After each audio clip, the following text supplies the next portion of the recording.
Assalamualaikum warahmatullahi wabarakatuh. Saya sekarang lagi ada di daerah Pondok Gede, di daerah Jalan Wijaya ya Pak Ustadz. Saya bertamu ke rumah Pak Ustadz Saipul, mau ngeliat yang kata beliau nih ada makam yang bertuliskan nisannya huruf Cina. Nah, saya penasaran, saya samperin, saya silaturahim, saya ketemu sama Pak Ustadz Saipul. Mengenai keberadaannya itu sejak kapan, terus ada mitos apa di wilayah ini dengan adanya itu makam, ntar ditelusurin bareng sama Pak Ustadz, juga sekaligus kita samperin lokasi daripada makam yang katanya nggak jauh dari kediamannya Pak Ustadz Saipul. Nah, sebelum kita jalan ke TKP, saya tanya dulu nih Pak Ustadz Saipul, sebenarnya itu makam udah lama dan makam siapa sih? Atau kita dengar aja deh langsung dari beliau ya.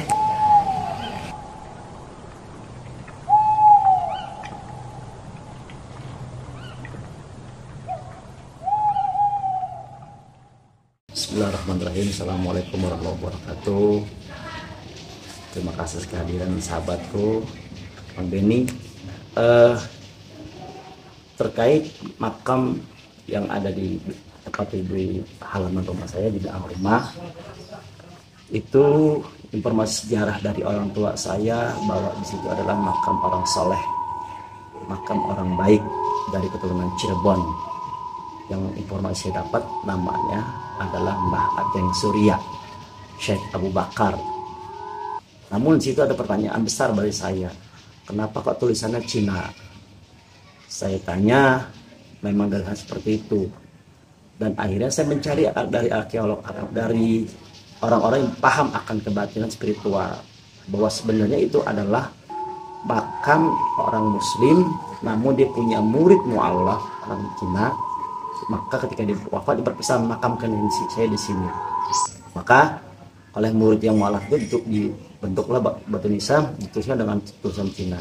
Tapi anehnya orang Cina itu sendiri tidak paham akan tulisan itu dengan bahasa kanji apa seperti itu.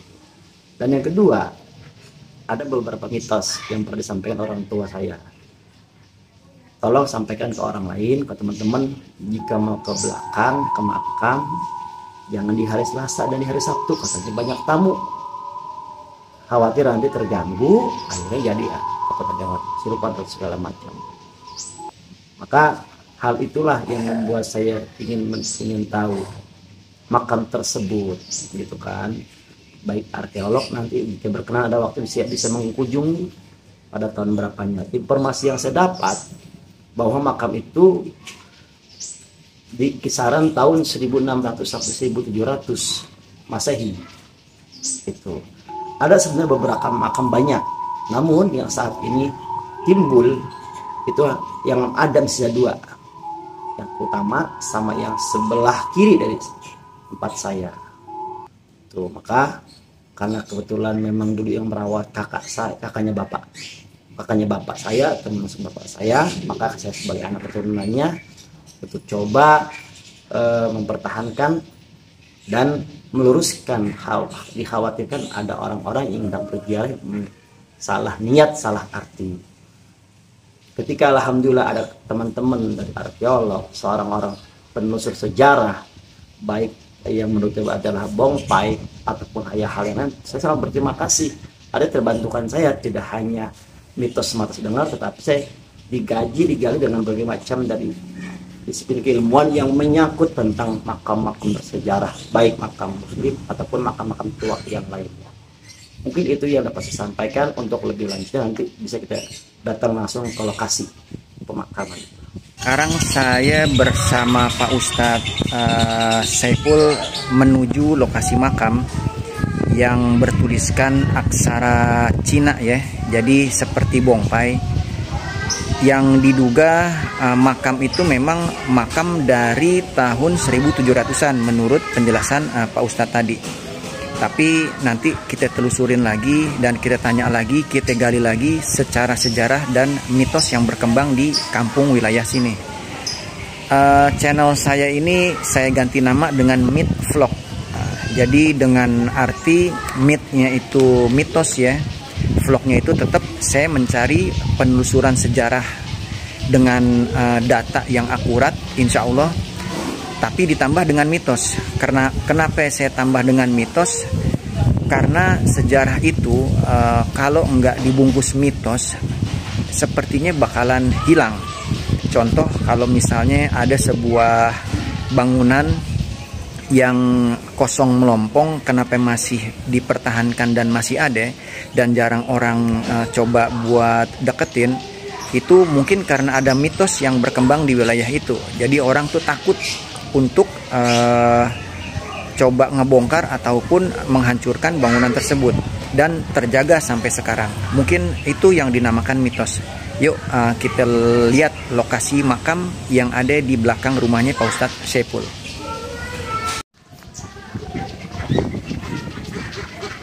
Tapi di sini sih aman-aman aja ya, nggak ada yang istilahnya cerita-ceritaan apa gitu. Kalau sampai untuk alim maksudnya kayak aja Pak nggak ada. Oke, ini lapangan sekolah hajatan ini sih punya saya kan, keluarga orang tua kan. Oh ini. Karena ke rumah tolong abang sama ke belakang sama hajatan di segala macamnya ya, yuk ke belakang. Kadang ada aja gitu kalau nggak sana, kalau hebatnya kalau nggak saya mah ada beberapa sini yang sering rapiin dibantuin sama dia. Ini gantung kepikiran apa, kita sama Allah, artinya kita di daerah ini menghormati keberadaan dia, adanya wilayah ini karena perjuangan. Iya iya.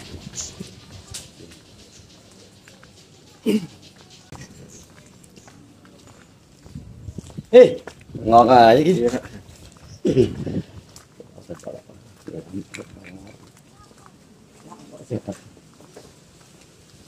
Ibu karena siapa Ki? Ini? Hah? Oh, pohon mangga mana ya?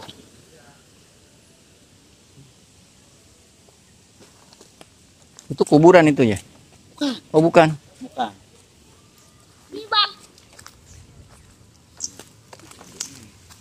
Nah ini lagi menuju Wongpai ya. Nah ini dia nih.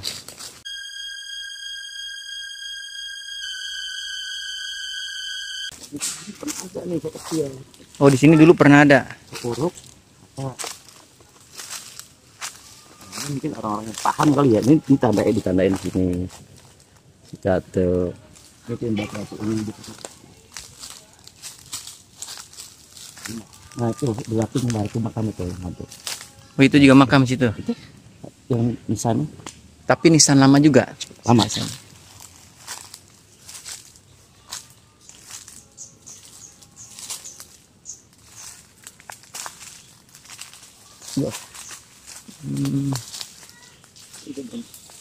Apa bal? Cina gimana ya? Iya. Aksaranya sih aksara Cina nih. Apa sih? Tahu depannya nggak? Dalam nih. Dalam ada dulu. Ini tanda aja.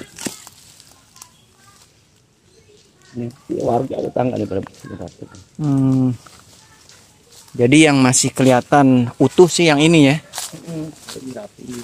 Karena dirapihin. Ini juga tehel tadi ini. Iya, tegelnya sih masih tegel lama nih.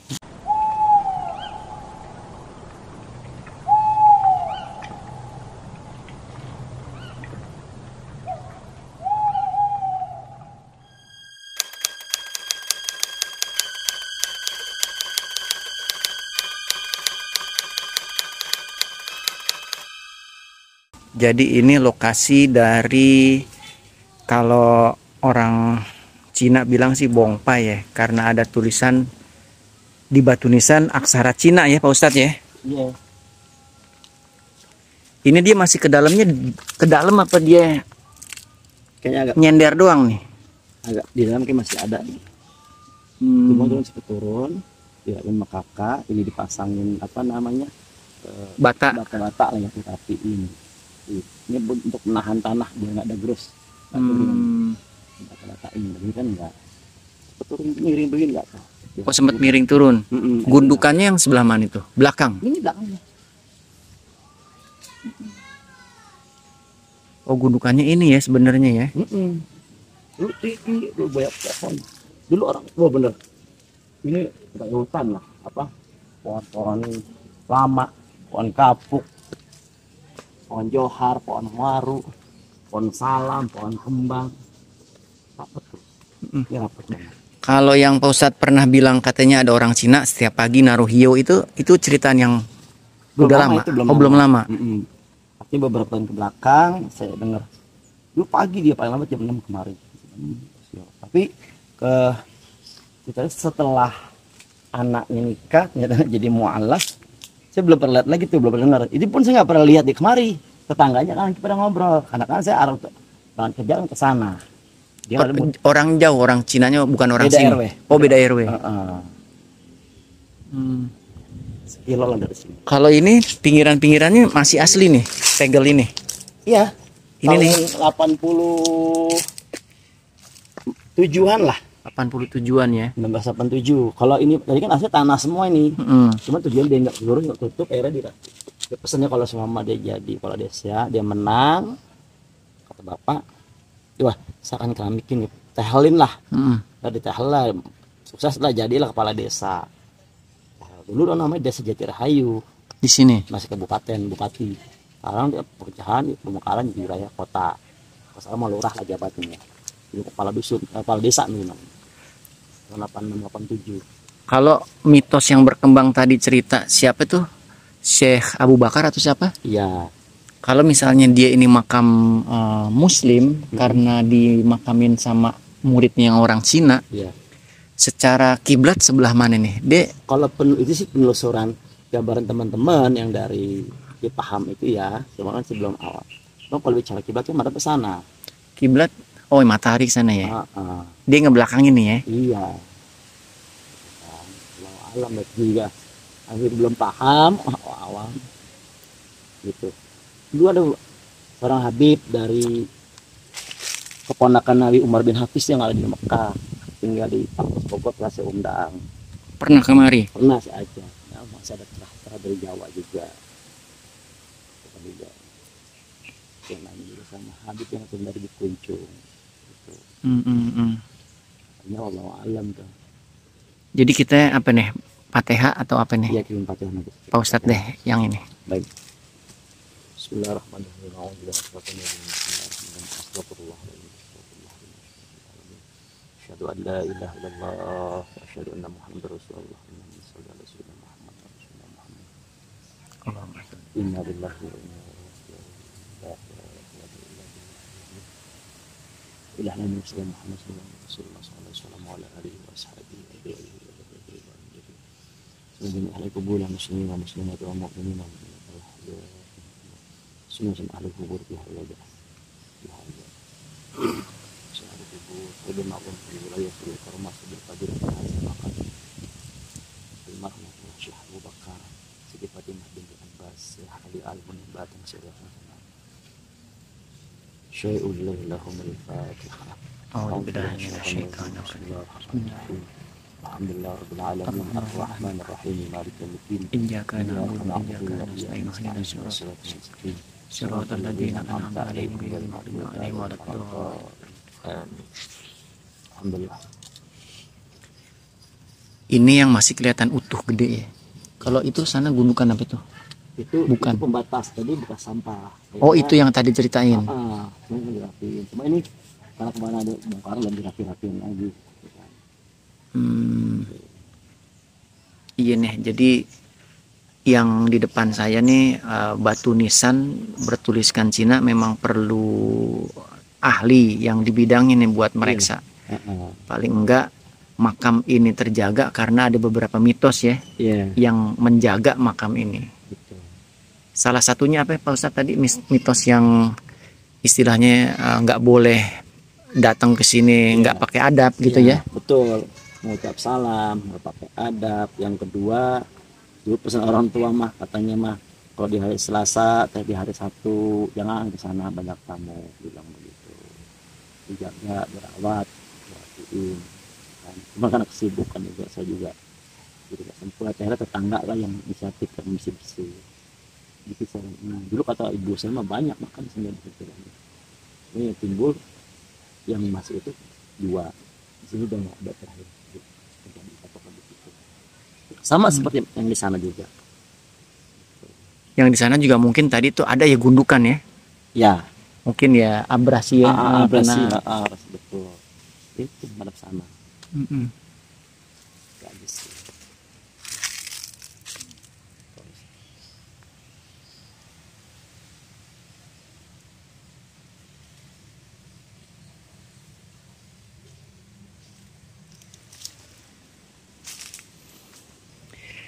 Tapi kan Pak Ustadz, kalau misalnya ini makam Muslim karena muridnya tuh Tionghoa, jadi dimakamin secara Tionghoa gitu aksaranya. Betul.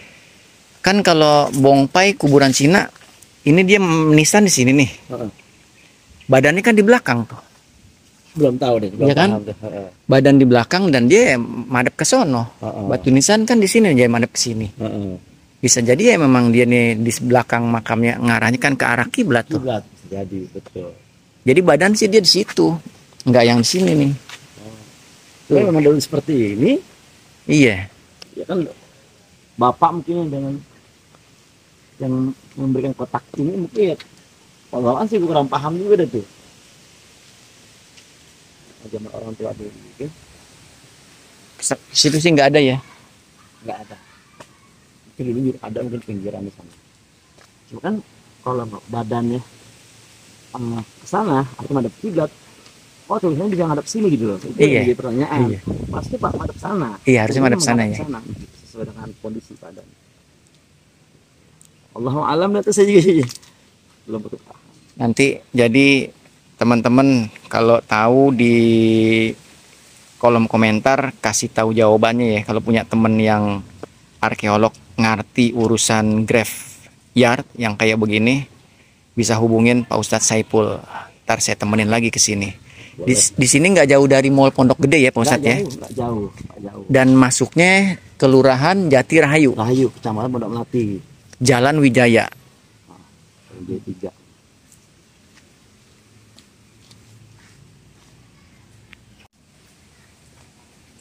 Nah ini yang di depan saya nih makam ya kuburan juga, cuman batu nisannya nongolnya sedikit. Nah ini diduga juga sama nih, kalau dari batu nih sama granit nih, mirip sama yang itu tuh, mirip. Berarti dia dalam banget ini nih. Iya. Cuma udah terkikis ya aksaranya. Saya udah selesai ke lokasi, kita udah lihat. Tapi dari tempat makam yang tulisannya Cina itu memang masih jadi misteri dan penasaran saya tetap bakalan ada nih. Mudah-mudahan bisa terjawab semuanya Pak Ustadz ya. Apa namanya? Segitu aja yang bisa saya telusurin ya. Cuman nggak jauh dari sini kan sebenarnya tuh ada kayak kelenteng tadi waktu pas masuk ke dalam Jalan Wijaya. Mungkin dulunya di sini banyak bongpai atau seperti kuburan Cina. Cuman berjalannya waktu satu-satu hilang karena banyak pemukiman. Oke, segitu aja. Perjalanan saya dari Kemayoran ke Pondok Gede bersama Pak Ustadz Saipul. Assalamualaikum warahmatullahi wabarakatuh. Kalau dari peta Batavia dan sekitarnya tahun 1914 itu terlihat daerah Pondok Gede yang lokasi saya sekarang lagi ada di sini nih. Emang kalau dilihat dari peta lama nih, nah ini nih, ini titik merah ini nandain kalau di lokasi ini emang ada bongpai alias kuburan Cina, tapi bukan di lokasi tempat saya sekarang. Kalau lokasi tempat saya sekarang itu di sini nih. Sementara lokasi bongpai yang ada di peta lama ini nih, ini lokasinya persis sama lokasi kelenteng. Nah, yang jadi pertanyaan, bongpai atau yang diduga kuburan Cina yang selama ini ada di belakang tanah rumahnya Ustadz Saipul itu emang kuburan Cina udah ada sejak zaman Belanda, atau memang itu pemakaman orang kampung biasa tetapi memang dikuburnya secara Cina atau bagaimana ya? Saya juga bingung nih. Cuman yang pasti memang ada bongpai tapi lokasinya jauh dari lokasi rumah Ustadz Saipul sekarang. Sementara bongpai yang ini nih ada di sini, rumah Ustadz Saipul yang sekarang kalau menurut peta lama ada di lokasi ini. Nah, tinggal bagaimana para penonton menilainya. Pak Ustadz, ada mitos yang lain lagi nggak selain yang tadi Pak Ustadz ceritain? Tiga sama teman saya nih yang dari Cianjur, dari Garut, juga sama saya. Saya beberapa malam tuh, setiap malam Jumat, tepatnya di atas pukul 12 malam. Saya berziarah dengan tujuan ingin mengenal, berharap diimpikan siapa sosok makam yang ada di sini. Siapa sosok makamnya ya? Nah akhirnya kami di malam kedua dan malam ketiga diimpikan dengan mimpi yang sama. Sampai 3 malam? Iya, diimpikan dengan malam yang sama. Saya diimpikan didatangi dikejar dengan manusia, makhluk katakanlah kerak yang tingginya melebihi pohon putih. Tapi di mimpi ke lainnya saya dibawa satu gua, dititipkan jenazah makam. Ini tolong urusin makam jenazah ini.